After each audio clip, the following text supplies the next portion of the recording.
शोभायावे बारसाला शोभायावे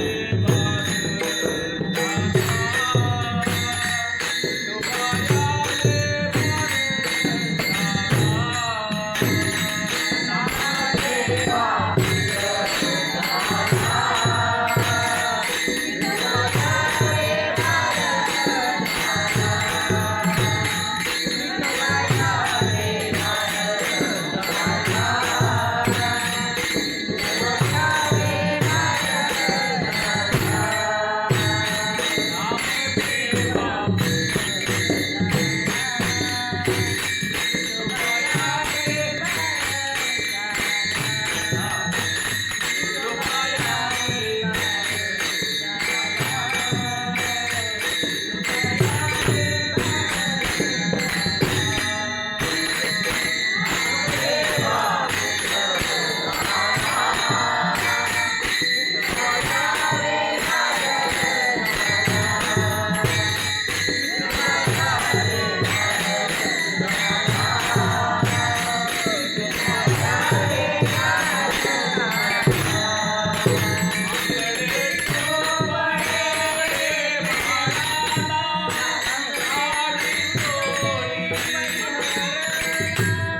अभंग असू द्या.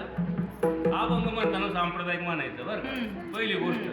दुसरी गोष्ट अशी का मोबाईलला जे म्हणतात ना त्याच्यावर डिपेंड नाही राहायचं, कारण त्यांनी काही चरण घुसमटलेली असतात आणि ती काही संप्रदायात बसत नाही आपल्या.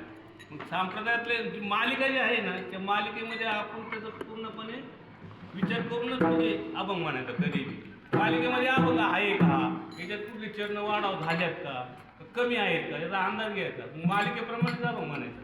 म्हणजे कसं सगळी मंडळी जी आहेत ना मालिकेप्रमाणे म्हणणारे असतात. आता आपण तर नवीन येतं सगळं, पण बाहेर आपण बैठकीत बसतो ना मालिकेप्रमाणे अभंग म्हणणारे असतात. मग आपला अभंग जर असं म्हटलं तर म्हणते मालिकेत अभंग नाही, हे चरण असं नाही, मग आपल्याला थांबवणार तिथं मग आपला अपमान. त्यावेळेस अपमानित न होण्यापेक्षा आपण मालिकेप्रमाणे अभंग म्हणायचं. कधी आता याच्यामध्ये जे आहे ना हे मोबाईल पण कधी कधी फसवतो. त्याच्यात सगळं बरोबर असतं असं काही नाही. त्याच्यामुळे मालिकेत कधी अभंग एक चरण कमी चरण वाढलेले आता हा अभंग कसा आहे मी तुम्हाला सांगतो.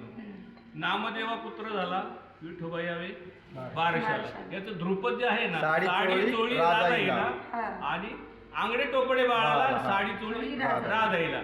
तिसरं चरण जे आहे शेला मुंडाचे पेरण विठोबा आले घेऊन विठोबा आले घेऊन. आणि चौथं चरण जे आहे जी माझ्या जीवीच्या जीवना नाव ठेवी नारायणा. म्हणजे पांडुरंगाला जनाबाई नाव ठेवायला सांगते. कोणाला? नामदेवाच्या मुलाला. शेवटच्या चरणामध्ये मग जनाबाई काय म्हणते, जरी म्हणे पांडुरंगा, पांडुरंगाला म्हणते तर नाव काय ठेवू, नामदेवाच्या मुलाचं नाव काय ठेवू, असं शेवटचं चरण. असे पहिली विनंती करते पांडुरंगा. म्हणजे आपण जे आहे ना युट्यूब प्रमाणे म्हटलं ना बसलं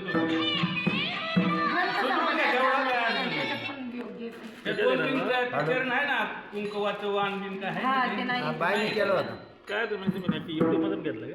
मग बाईने गुगलवरून घ्यायचं. युट्यूबवरून काय सांगायचं का नारायण सांगायचं काही नाही त्यांचाच फोन आहे. गुगलला एकदम सोपं म्हणजे ते परफेक्ट इथे फोन आहे. गुगलला सर्च केलं मोबाईलला सांगायचं गुगलला एकदम सांगायचे काय फोन करीन म्हणा निघायच्या टायमाला. एक मिनिट चालू ठेवा.